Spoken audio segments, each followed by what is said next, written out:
नमस्कार दोस्तों। पुरुषोत्तम मास में श्री कृष्ण के साथ साथ हनुमान जी की भक्ति का भी विशेष महत्व है।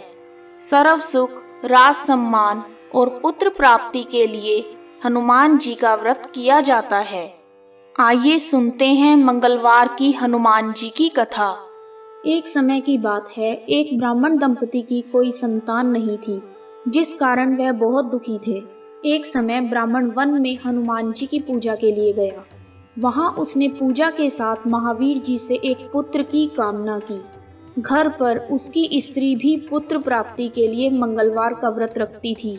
वह मंगलवार के दिन व्रत के अंत में हनुमान जी को भोग लगाकर ही भोजन करती थी। एक बार व्रत के दिन ब्राह्मणी ना भोजन बना पाई और ना ही हनुमान जी को भोग लगा सकी। उसने प्रण किया कि वह अगले मंगलवार को हनुमान जी को भोग लगाकर ही भोजन को करेगी। वह भूखी प्यासी 6 दिन तक पड़ी रही। मंगलवार के दिन वह बेहोश हो गई। हनुमान जी उसकी निष्ठा और लगन को देखकर प्रसन्न हुए। उन्होंने आशीर्वाद स्वरूप ब्राह्मणी को एक पुत्र दिया और कहा कि यह तुम्हारी बहुत सेवा करेगा। बालक को पाकर ब्राह्मणी अति प्रसन्न हुई। उसने बालक का नाम मंगल रखा। कुछ समय बाद जब ब्राह्मण घर आया तो उसने बालक को देखकर पूछा कि ये कौन है, ये किसका पुत्र है। पत्नी बोली कि मंगलवार के व्रत से प्रसन्न होकर हनुमान जी ने उसे यह बालक दिया है।